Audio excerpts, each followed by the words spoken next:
So this talk is it's called Boot What? Why tech invented by IBM in 1983 is still relevant today.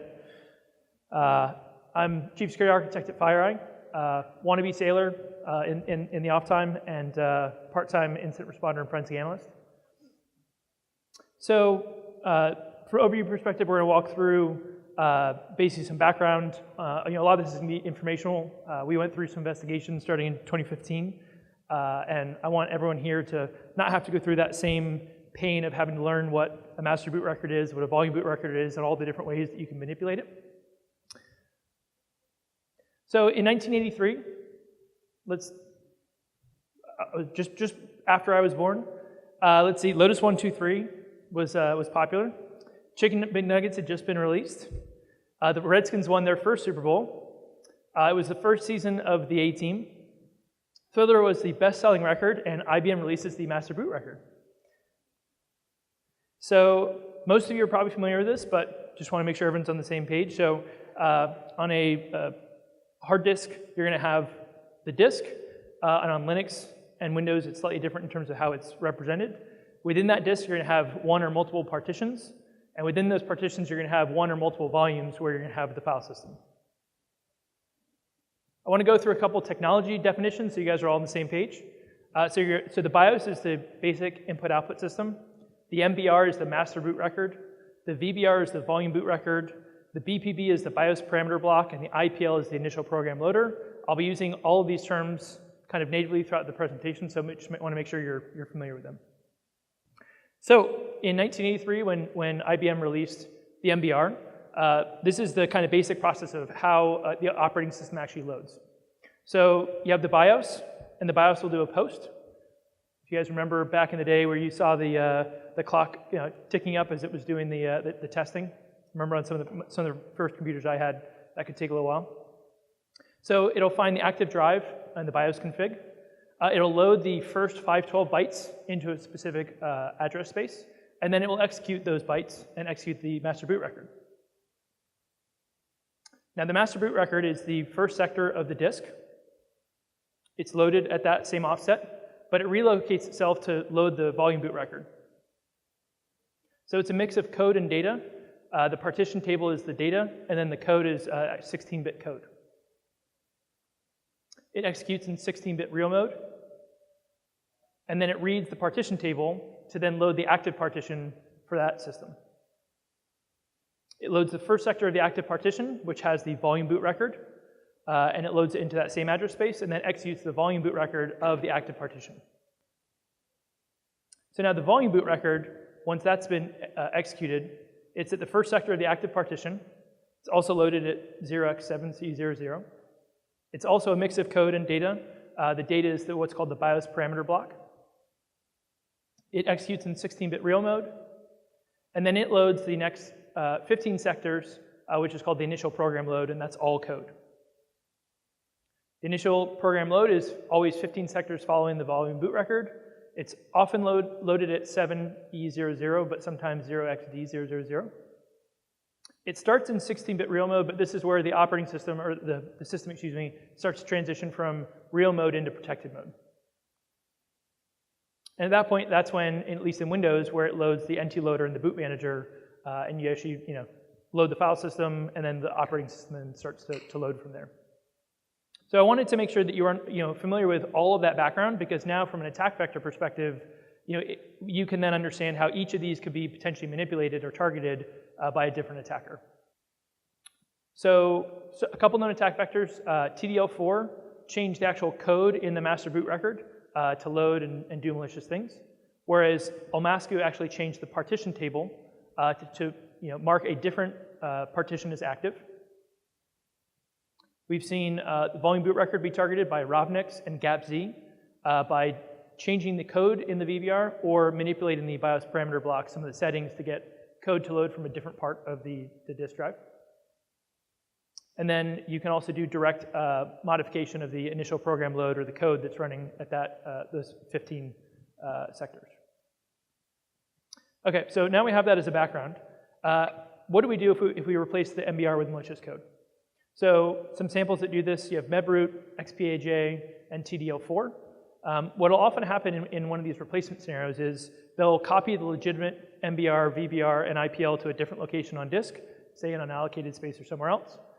They will then load their malicious code and then transfer to that point on disk where the original MBR or VBR is, so that the operating system loads normally, and they don't have to worry about knowing exactly the intricacies of the hard drive they're running on, et cetera. They just copy it and move it. So if you add a partition, what you could do is you could either replace, modify, or add partition table entries. So Almasco does this, where it basically marks a new active partition. You can see here. So this is this used to be the active partition, and now sets a new active partition that then loads the VBR. You can actually replace the existing VBR with malicious code. And in this case, Rovnix and the investigation that we did as early as 2015 with BOOTRASH changed and modified both the volume boot record and the initial program load. You can replace the BIOS parameter block. So there are a series of values in the BIOS parameter block that control where it loads code from. So you can change any one of those values, and the system will actually load code from that different offset. So GAPC does this by, there's a field called the hidden sectors value, and you can change it, and it basically says how far to jump forward or backward. And so if you, by modifying that, you'll have it jump to a different location on disk. And then lastly, you can replace the IPL with malicious code, and BOOTRASH partly does this, as well as Rovnix. So what can you do when you actually then get code to load before the operating system? Well, first you're probably going to want to hook the IBT and IDT. You're going to want to, you can modify bytes on disk. Like I said, you're going to back up the original master boot record, volume boot record, or IPL, so the operating system can still load like normal. And then oftentimes what they're going to do is they're going to do some kind of kernel modifications to hide their presence. And they can do all this is because they're running prior to the system being transitioned from real mode to protected mode in memory. So I want to walk through kind of a case study of Fin1, which many of you, anybody, who here has investigated? Do you remember sn.exe? Raise your hand. Anybody? Track data? These guys were very prevalent in 2008 and 9. It's actually my first case. I worked with Robert Wallace spent a lot of time together in Atlanta at RBS WorldPay. Many of you here are probably familiar with that. Spent a lot of time at Fidelity Information Services in 2011. Same attackers. So what's interesting is to have seen these guys go from 2008. It was actually my very first investigation. And in that investigation, it was very simple. It was a SQL injection attack from the outside in. They didn't have any backdoors. They only used web shells. It was fairly simple. They deployed the sniffer sn.exe to large swaths of systems to hoover up track data that was flowing through the network, and pretty simple, right? Once you knew one thing to look for, you'd look for it on every other system, and you'd find it. So then you see them transition, and in 2011 they're using commodity backdoors. They're infecting dozens or potentially hundreds of systems with those backdoors. They're mostly poison ivy and pretty simple. No real sophistication. And now when we see them in 2015, they're using all custom backdoors, including Linux backdoors, and we see them, actually this is the first time we saw them doing boot record manipulation. So it's impressive to see how far they've come in 7, 8, 9 years. So finding BOOTRASH, how did we find it in the first case in 2015? So we had a system that we knew that was beaconing to a bad domain, and from analyzing the system, the forensic analyst was looking at the system, and they were trying to find the code that was responsible for launching that backdoor. And they did all the common things a forensic analyst would do. They looked at services, they looked at run keys, app-init DLLs, they looked at Windows scheduled tasks named and unnamed, they looked at files and startup folders, nothing. So they looked for some more advanced things.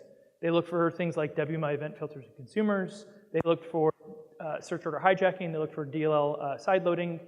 They even looked at the master boot record, because we'd seen that in previous cases where attackers, Chinese nation state attackers had overwritten and modified the master boot record. So we looked at the master boot record on that system, and it checked out. So we didn't find anything, and we were starting to get a little frustrated. So one of the good rules of thumb from my experience is if you can't find the code or the backdoor, and you know a system's infected and you can't find how or why it's loading, those are the ones that you spend 5, 10, 12, 20, 30 hours on to figure out what's causing it to load. In my experience at Mandiant, this is how we found WMI event filters in consumers. This is how we found search order hijacking, both first, second, tertiary. This is how we found DLL sideloading, and this is how we found legitimate file patching. In each and every case, we had some other indication the attacker was active on the system or was infected, but we couldn't figure out why. And we had analysts spend the time to go really dive deep and figure out what happened. And so that's what happened in this particular case. So we performed memory analysis of the system, and we knew that there were 2 processes that were injected into, WinINet and SVC host. After exhausting, I'd probably already spent about 8 hours looking at this one system, looking at every possible angle of what it could potentially be. And so I just started, I acquired the process address space of both WinINet and SVC host, and I started just going through the strings manually, because that's how desperate I was. And I got lucky, and I found this basically help menu of the attacker's backdoor. They called it Nemesis. Now you can see that. And there were a bunch of strings that are referenced here. And I saw VBR and VFS and all these other terms, and who knows what those things are. And I asked a colleague of mine, John Liberty, said, hey, take a look at this help page, see if you can give me any hints or tips or tricks in terms of what you think it might be. He's like, oh, VBR, is that the volume boot record? I was like, oh, we looked at the master boot record, but I don't know all the underlying guts and internals of how this stuff works. So I was like, maybe that's it. So we had a hypothesis. Okay, well, maybe it's a volume boot record bootkit. Great. Now what? How do I do that, right? So I had to do a bunch of research and figure out where is it on disk? How do I get to it? How do I find it? How do I actually acquire? How is it set up? So I used Redline to basically do a disk and volume listing to get the drive geometry and offsets, so I know where to acquire the data from. You'll see the physical drive 0 and / / from before, from the very first slides. The offsets depending on the drive geometry, and then the size. So if I want to grab the volume boot record, I'm going to acquire 512 bytes. Or if I want to include the initial program load, you get 16 times 512 to get that whole block of data. So that's how we actually acquired the volume boot record from this particular system. And at that point, I was beyond my level of skill set. I can triage and look at files and know generally what they do if it's a backdoor, but need a real malware analyst to do full reversing of that. So shout out to Willie Ballantyne. I kicked it over to him and said, hey, I think this is a volume boot record bootkit. I have no idea how they work. I think this is the VBR. Can you validate that for me?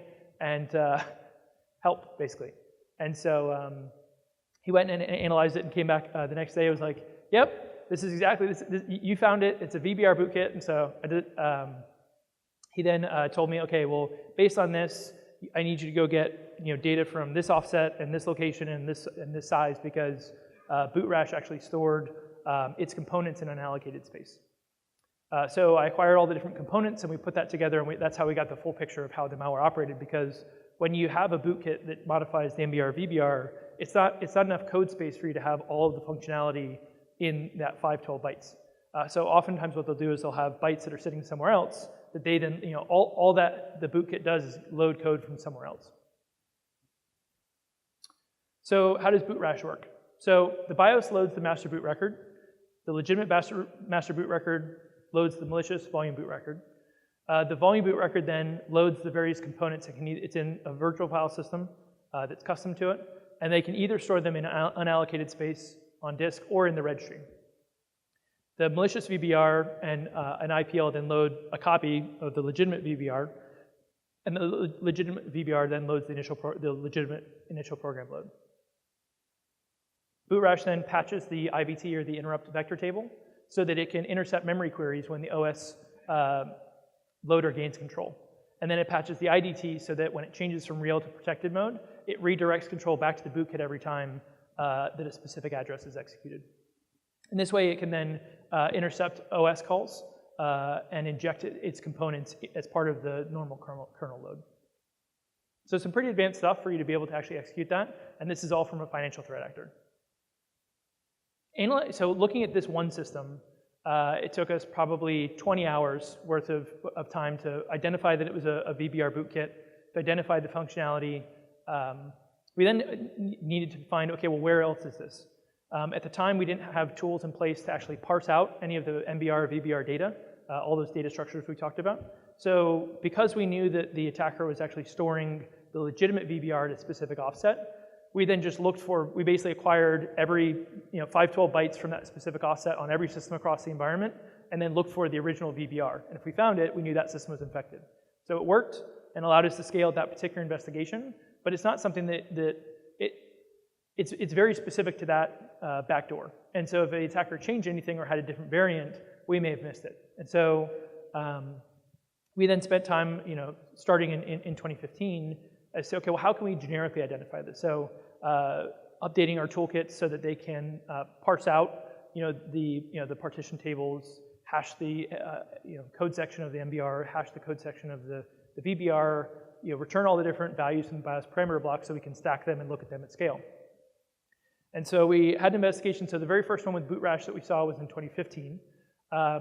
We then saw them again December of 2016. And so we went from really huge man hours of having to identify and analyze this to, we knew that FIN1 was there, and as soon as we knew that they were there, we found, it was like a Saturday morning, it was like 10 a.m. I was like talking with Robert Wallace on the phone. I was like, all right, here, we're gonna run this tool, we're gonna collect all this data, and in about 30 minutes we found two infected systems. And so it's pretty cool seeing how you can go from not having any generic techniques and needing to spend a lot of time to now with the right tools and visibility, you can actually then at scale find deviations from the norm and confirm they're an actual bootkit. In 2016, this was at a financial firm. In this case, FIN1 was targeting track data from ATMs. And so, pretty consistent theme for them. So using these at scale, so all these results are from running on a 260,000 systems, where we basically parsed all these fields out and returned that back and then kind of stacked it and reviewed it. So one of the things to note is hashing the master boot record by itself to the 512 bytes of code isn't going to compress down very well in terms of frequency of occurrence because there are some timestamps that are in there at specific offsets. And so, what we learned was that the way to do this is you actually only want to hash the code section of the master boot record. So you basically want to combine starting at offset 218 and then 224 to 416. If you combine and basically cat those together and create a hash of it, it'll fold down fairly well.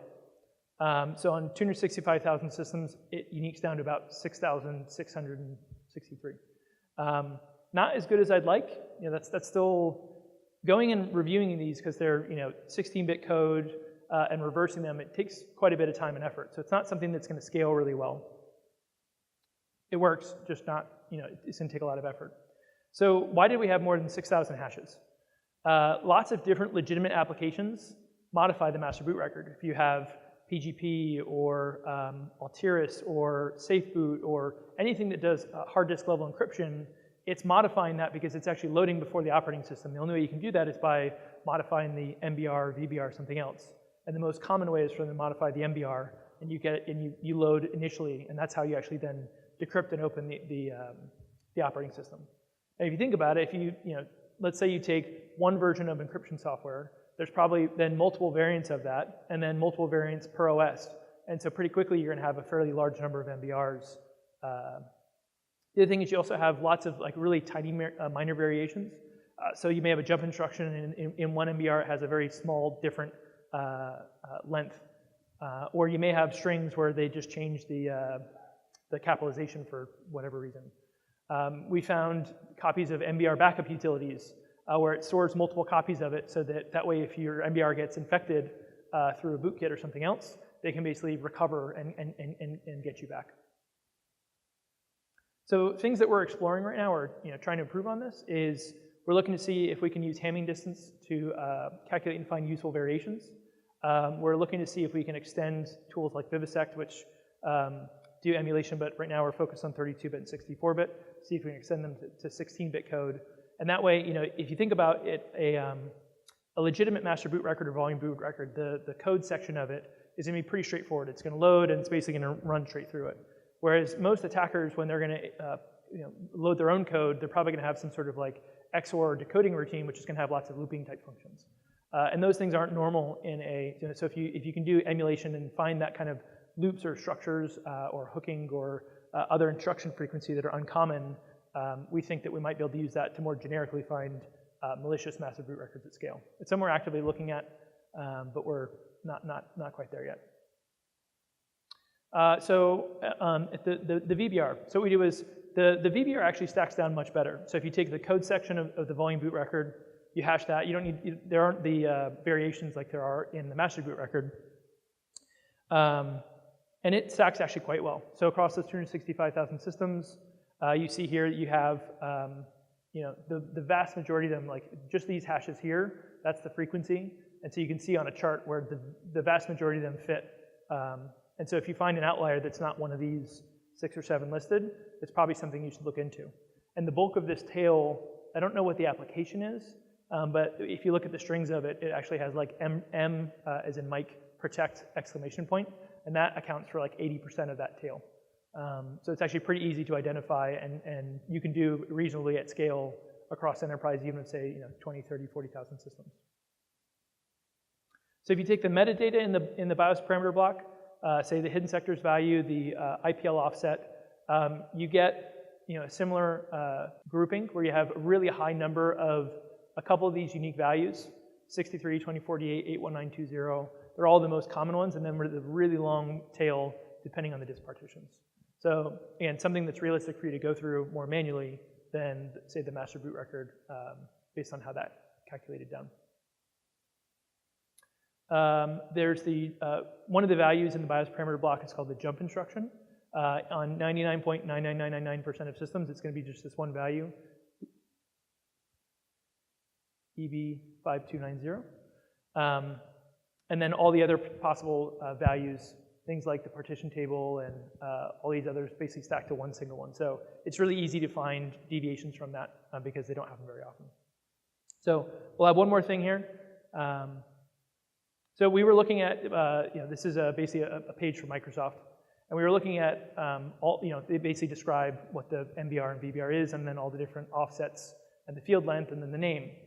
And what we noticed was, so if you see GAPZ actually modifies the hidden sectors value, which is right there, and that changes where you redirect the MBR to load code from. But there were 4 or 5 different null values that were either not used by NTFS or were 0, and there really wasn't much documentation on them. So what we found was all these are left over from the FAT file system, and they just, the structure's there, the operating system, or the disk, excuse me, just kind of ignores them. But what happens if you enter a value? So what we wanted to see was if you actually change and add some code here, can you actually get control flow execution similar to modifying the hidden sectors value? And what we found is you actually can get code to load maliciously if you change the number of FAT copies, which basically changes the number of read sectors to read further into the disk than it should. If you change the root directory entries, which is basically the same as above, it reads sectors further into disk, and then sectors per VAT. Basically, you can cause the VBR to read more than one sector. So instead of just reading the first 15 sectors for the initial program load, you get it to load the first 20 or the first 50 or however many you wanted. So that was kind of unique to, there are other things out there from other legacy file systems that they wanted to be compatible with. And tokenized slide, that's what it looks like if you actually change those values.